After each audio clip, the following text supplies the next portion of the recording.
제26차 원내대책 회의를 시작하도록 하겠습니다. 원내대표의 개인 선언이 있겠습니다. 네, 지금부터 26차 원내대책 회의를 시작하겠습니다.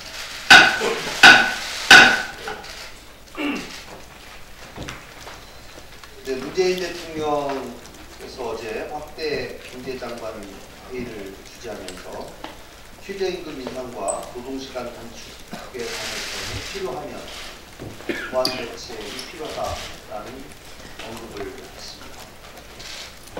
또 정부는 기다리지 말고 먼저 찾아 나서서 기업 투자의 걸림돌을 해소해야 한다라고도 강조했습니다. 그동안 바른미래당이 1년 넘게 주장해오고 요구해온 내용들에 대해서 늦었지만 이제라도 대통령께서 응답을 하신 것이라고 평가합니다. 그동안 대통령께서 주로 대북 문제에 집중해 온 상황에서 그러한 노력과 관심을 경제를 위해 쏟아주셨으면 하는 아쉬움을 많은 국민들이 가져오는 것이 사실입니다. 북한에 드리는 정성이 반 정도만이라도 야당과의 대화에 쏟으셨다면 협치로 인한 성과는 지금의 몇 배가 됐을 것입니다. 지금이라도 경제를 대하는 대통령의 긍정적 변화가 시작된 만큼 바른미래당이 주장해온 내년도 최저임금 적용 시기의 유예 문제에 대해서도 긴급한 또 절박한 자세로 합의가 있기를 기대합니다. 또 근로시간 확대, 탄력근로제 확대 적용에 대해서도 당초 여야정 협의체 합의 내용에 따라서 12월 국회 내에 마무리가 될 수 있도록 최선을 다해야 할 것입니다. 우리 경제의 체질 변화, 또 경제정책의 전면적인 재조정, 또 공정경제 강화, 규제 철폐 한꺼번에 이루어져야 합니다. 제대로 된 경제정책으로 우리 경제를 다시 살리고 경제 컨트롤 타워를 철저하게 경제부총리에게 맡겨서 책임 장관제를 제대로 실현해야 합니다. 어제 저는 김동철 제2배 의원님과 함께 홀로 근무를 하다가 안타까운 사고로 유명을 달리하신 고 김용균님의 빈소를 방문하고 이후 태양화력발전소 사고 현장을 점검하고 왔습니다. 먼저 고 김용균님의 명복을 빌며 유가족에게도 애도의 말씀을 드립니다. 이번 사고는 그야말로 안전구실의 종합함이었습니다. 서부발전은 지난해 국회 산업재해 현황 보고 시 산재 사망자를 4명이나 누락했습니다. 비용 절감을 위해 하청 업체로 하여금 2인 1조 체제를 제대로 운영하지 않도록 한 감독의 책임도 있습니다. 2달 전 시행된 정기점검에서 안전문제가 걸러지지 못했던 것도 밝혀졌습니다. 안전사고 대비에 있어서 총체적 부실이고 외주 하청에 의한 부작용이 여실히 드러난 사고입니다. 바른미래당은 산업재해를 보다 근본적으로 방지하기 위해서 김동철 의원이 대표 발의한 산업안전보건법을 이번 12월 임시국회에서 반드시 통과시키도록 하겠습니다. 또 위험의 외주화를 줄이고 궁극적으로 그러한 외주를 없애도록 최선의 노력을 다하겠습니다. 사람을 단순히 돈과 수단으로 보는 경영 문화를 바로 잡겠습니다. 형식에 그치고 있는 산업안전 예방수칙에 대한 안전 불감증을 표출해서 생명이 존중받는 안전한 일터 환경 조성에 힘쓰도록 하겠습니다. 오늘 이학재 의원께서 바른미래당을 탈당해서 자유한국당에 복당한다고 합니다. 아쉽게도 현실 개혁과 미래를 뒤로 하고 과거로 다시 돌아가는 것 같아 매우 안타깝습니다. 다만 이학재 의원께서 가지고 계신 정보위원장 자리는 반납하는 것이 도리입니다. 그 자리는 원구성 협상을 통해 원내 교섭단체로서 바른미래당이 확보했고 당이 이학재 의원에게 잠시 임무를 맡겨서 행사하는 자리입니다. 이 의원께서 바른미래당 내부적으로 진행한 이해운 의원과의 정부위원장 경선 당시 한 발언을 되새겨봅니다. 바른미래당이 헌신하는 당으로 국민들 마음속에 각인될 수 있게끔 최선을 다하겠다. 바른미래당이 정보기관을 개혁하고 대한민국의 평화정착과 통일을 앞당기는 정당으로 자리잡을 수 있도록 정보위원장 역할에 충실하겠다. 특히 정보위원장은 자기 정치를 하지 말아야 하는 자리다. 이렇게 언급을 했습니다. 그 말씀에 100번 공감합니다. 정부위원장 자리는 자기 정치를 하는 사람의 자리가 아닙니다. 그런 만큼 상임위원장 자리는 놓고 가야 합니다.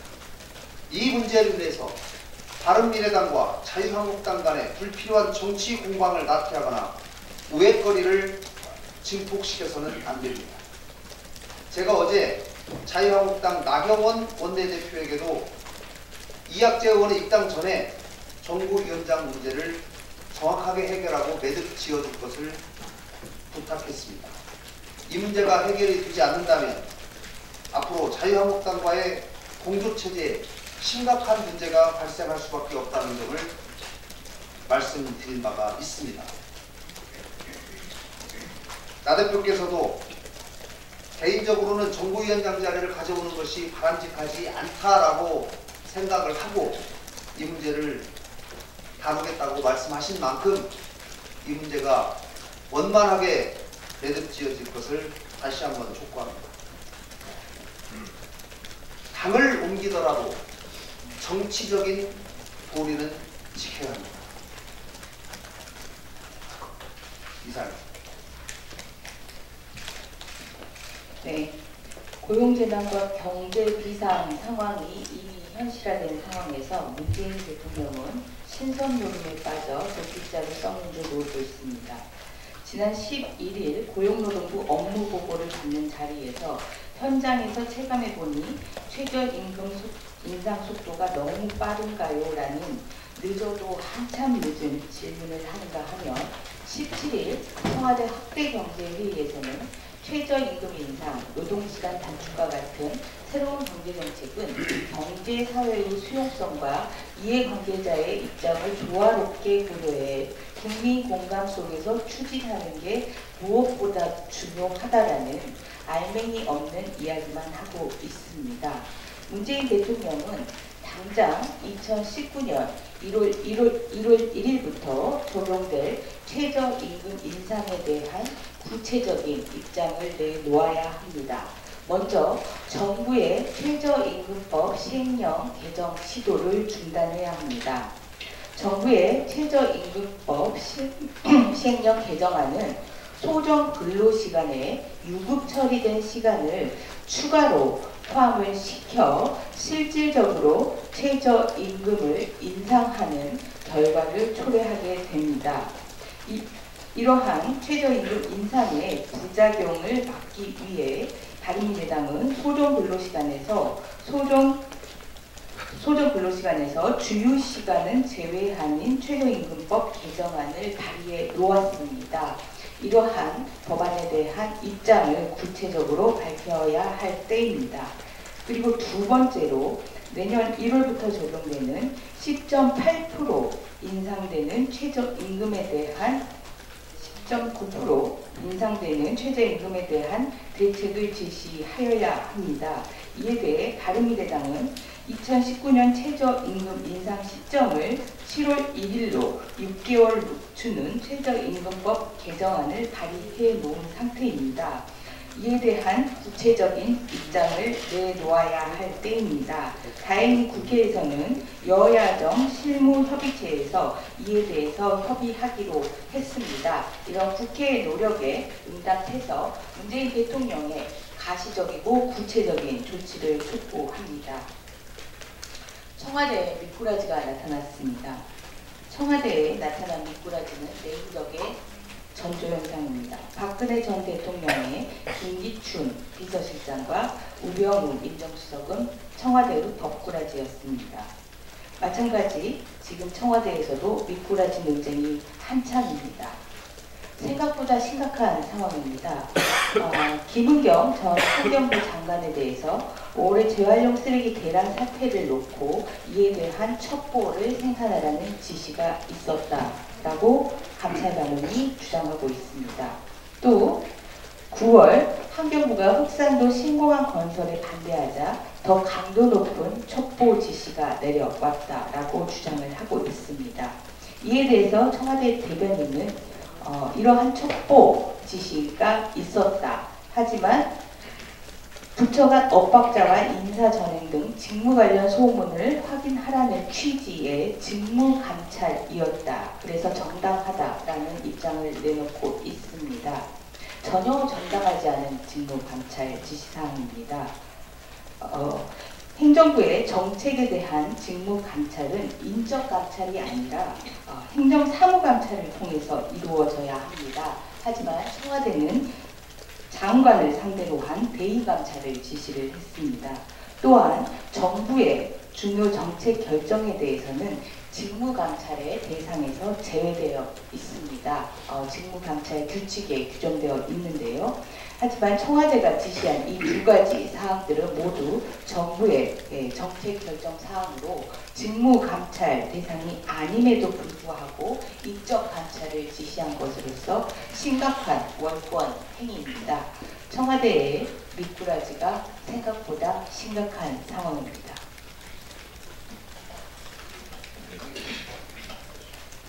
수석입니다. 열차 탈선 화재 통신들을 안전나사 풀린 대한민국에 대해서 말씀드렸습니다. KTX 강릉선 탈선 사고를 조사 중인 국토교통부 항공철도사고조사위원회에 따르면 선로 전환 시스템이 오류는 사고 당일 그 이전에도 이미 수차례 발생했다고 합니다. 이런 사실이 코레일 전산 시스템이 기록되어 있다는 것입니다. 국민이 파리 목숨입니까? 최근 3주 사이에 무려 11차례나 철도사고가 잇따랐습니다. 이러다 큰일 날 것이라는 예고까지도 있었습니다.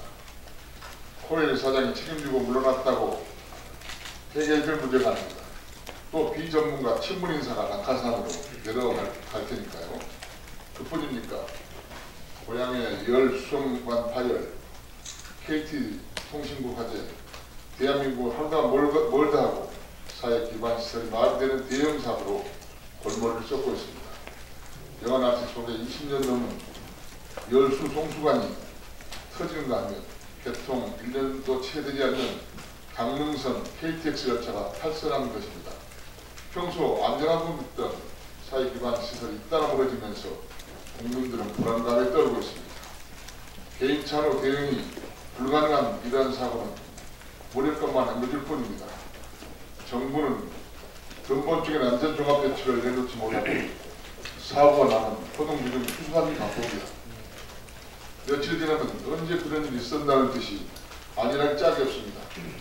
지난달 24일 KT ING국 통신국 화재로 통신이 마비된 서울 마포구와 서대문구 일대에서는 사고 당일은 주말 카드 거래가 30억가량 감소된 것으로 나타났습니다. 가뜩이나 어려운 경기에 영세 상인들에게 큰 타격을 입힌 셈입니다. 주택가에서 멀지 않는 대형 주유소에서 대형 화재가 나고 출근길에 열수가 터져 나오는데 뒷북 대응책만 마련하는 모습에 한숨만 나올 뿐입니다. 문재인 대통령은 스스로 문재인 정부를 세월호 정부라고 칭했습니다. 그러면서 올 초 발의한 헌법 개정안에 국내 생명권, 안전권 조항을 넣게 되었습니다. 그런데 과거 어느 때보다도 대형 사고가 빈발하고 있습니다.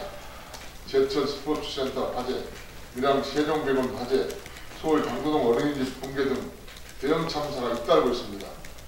이번 KTX 사고 역시 열차가 한 바퀴만 걸렸어도 대형 인사참사로 이어졌을 무서울 사고였습니다. 이것이 국민 생명권, 안전권을 중시하겠다는 세월호 정부입니까? 안전 담당 경과 근무자들 기관과 직결되어 있습니다. 나사 못 하나가 수십 명의 목숨을 앗아가기도 합니다. 허투루 보지 않고 기강이 서려면 단호하게 책임을 물어야 합니다. 원인 규명과 재발 방지를 위한 노력도 필요하겠지만 사고는 예방하는 것이 최선입니다. 연말 연시를 맞아 청와대를 비롯한 정부의 일대 개신을 촉구합니다.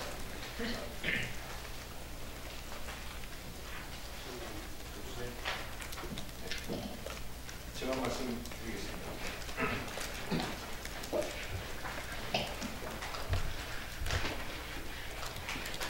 청와대 특별감찰관이 26개월째 공석으로 비어 있습니다. 법에는 결혼 발생 시 30일 내에 후임자를 임명하도록 되어 있습니다. 하지만 계속 공석입니다. 사실 문재인 대통령은 지난해 5월 24일 국회에 특별감찰관 후보자 추천을 요청한 적이 있습니다.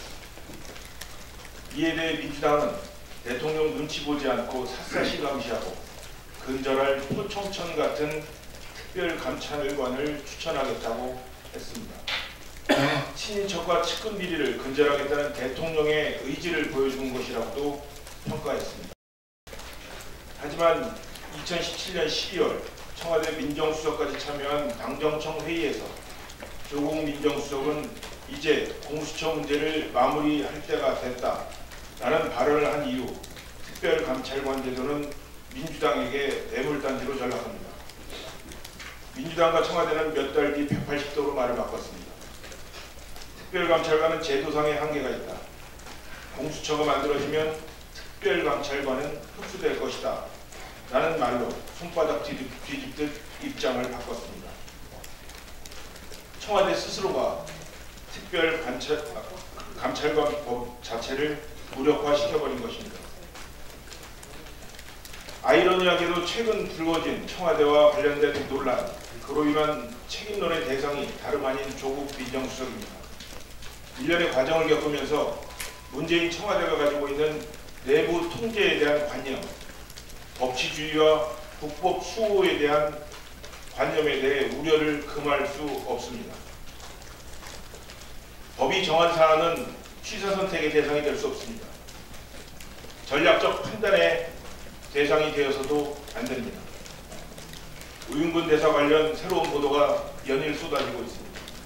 청와대가 민간인을 사찰하고 민간 기업을 사찰했다는 새로운 주장도 나오고 있는 바닥입니다. 뒤늦은 후회가 생기기 전에 지금 당장이라도 법에 명시된 대로 특별감찰관 제도를 제대로 이해하고 그 적임자의 임명에 적극 나서야 할 것입니다. 이에 우리 바른미래당은 이 문제들을 논의하기 위한 운영위 수집을 요구합니다. 민주당은 즉각 응하시기 바랍니다. 다음은 국민연금 개편안 관련입니다. 며칠 전 정부의 국민연금 개편안에 대한 국민들의 평가가 싸늘합니다. 폭탄 돌리기보다 더 나쁜 짓이라는 악평도 있습니다. 한번 대통령에게 퇴짜를 맞아서 그랬는지 모르지만 이번 복지부의 발표는 해법은 보이지 않고 눈치의 흔적들로만 가득 차 있습니다. 사지선다형으로 만들어서 국회에 슬쩍 공을 넘긴 것은 이 정부가 스스로 이 문제를 해결할 능력이 없다는 것을 자인한 것입니다. 문재인 대통령은 대통령 후보 시절에 보험료 증가 없이 국민연금 소득 대체율을 40%에서 50%로 올리겠다고 약속을 했었습니다. 그렇게 당당했던 분이 왜 지금은 해법을 내놓지 않고 복지부 장관을 시켜서 전 국민에게 수능을 치르듯이 넷 중에 하나를 고르라고 하는 것인지 도저히 이해할 수가 없습니다. 대통령이 나서서 당초 실현 불가능한 인기 영합적 공약이었음을 인정하고 국민 앞에 사과드리는 것이 도리입니다. 국민연금은 미래 세대를 위한 최소한의 장치입니다. 그리고 다시 하겠습니다. 오로지 오늘의 평화를 생각해 국민의 뜻에 따른다는 어처구니 없는 말을 할 것이 아니라 욕먹을 각오로 미래 세대를 위해 책임감 있는 대안을 준비해 내놓아야 할 것입니다.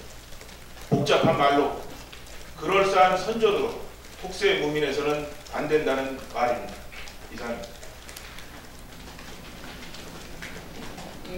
지도자원입니다. 또 보건복지위 간사로서 가장 중요한 안내가 빠진 복지부의 국민연금 개편에 대해서 말씀드리겠습니다. 보건복지부는 지난주 금요일 국민연금 종합운영계획안을 발표했습니다. 지난 8월 국민연금 재정 추계를 발표한 후 무려 4개월 동안이나 뜸을 들인 결과이지만 이번 개편안의 근본적인 문제에 대해서는 전혀 언급이 없습니다. 국민들은 내가 낸 연금을 노후에 제대로 받을 수 있을지 불안해하고 있습니다. 따라서 이번 연금 개편안에 담겨야 할 핵심 내용은 몇 프로를 더 내고 몇 프로를 더 받는 것이 아닌 연금의 미래에 대한 것이어야 했습니다. 국민연금을 장차 적립식으로 할지 부가식으로 할지 기금이 소진된다고 하는데 주식시장과 부동산 시장의 연착륙은 어떻게 할지 기초연금과 함께 다층적 노후 보장을 어떻게 한다는 건지 공무원과 교사, 군인 등 특수연금과의 통합은 어떻게 진행할지 등 국민이 듣고자 했던 답은 이번 계획안 어디에도 없습니다. 이번 종합운영계획안은 인기 투표식 사기선자형으로 진짜로 필요한 논의를 감춰버린 나쁜 계획안입니다. 계획안 어디에도 국민연금 계획을 주도적으로 진행해야 할 정부의 책임 있는 모습은 찾기 어렵습니다. 폭탄 돌리기보다 더 나쁘다 이 말씀은 국민연금 제도발전위원회 전 위원장이었던 서울대 김상준 교수의 이번 개편안에 대한 지적이었습니다. 청와대와 정부는 이러한 지적을 곱씹어서 보길 바랍니다. 이상입니다. 드립니다. 어제 난임 카페 회원들과 간담회가 있었습니다. 지난 2015년 기준으로 우리나라 난임률은 13.2%, 미국의 6.7%, 영국의 8.6%, 독일의 8.0% 등 주요 선진국 수준과 비교했을 때 안타깝게도 매우 높은 편입니다. 특히 난임 치료는 비용적으로나 신체적으로나 정신적으로 매우 힘든 치료임에도 불구하고 정부의 제도적 지원과 관심이 부족한 것이 사실입니다. 정부는 저출산 대책으로 결혼 장려, 출산 장려 등을 강조하고 있으나 아이를 낳겠다고 의지를 가진 분들의 난임 치료 지원에는 인색해왔습니다. 난임 치료 지원이야말로 가장 효과적인 저출산 대책입니다. 이번 예산 국회에서 바른미래당은 최도자 의원님, 이혜은 의원님, 권은희 정책의장 등이 강력한 요구로 내년도 난임 지원 예산 사업의 예산을 당초 100억 원이었던 것을 정부안보다 173억 원 증액하여 274억 원을 확보하는 데 성과를 냈습니다. 난임 시술 시 건강보험 본인 부담금의 지원을 받을 수 있도록 하고 지원 횟수도 10회로 확대를 하였습니다. 또한 2020년 예산안 심의 전까지 난임치료 확대를 위한 지원제도 발전 방안을 마련하도록 연구 용역 사업을 추가하였습니다. 또한 보건복지부와 건강보험공단이 예산 외에도 제도적인 개선을 약속을 했습니다. 바른미래당은 정부와 건강보험공단의 약속을 계속 지켜볼 것이며 이후에도 난임 치료를 위한 난임 치료비 융자 사업 또는 난임 치료 전문 공공의료기관 필요성 등에 대해서 지속적으로 관심을 갖고 추진해 나가도록 하겠습니다. 어제 이재갑 고용노동부 장관과 성규모 산업부 장관이 해안화력발전소 사고 관련 관계처 합동대책 브리핑에서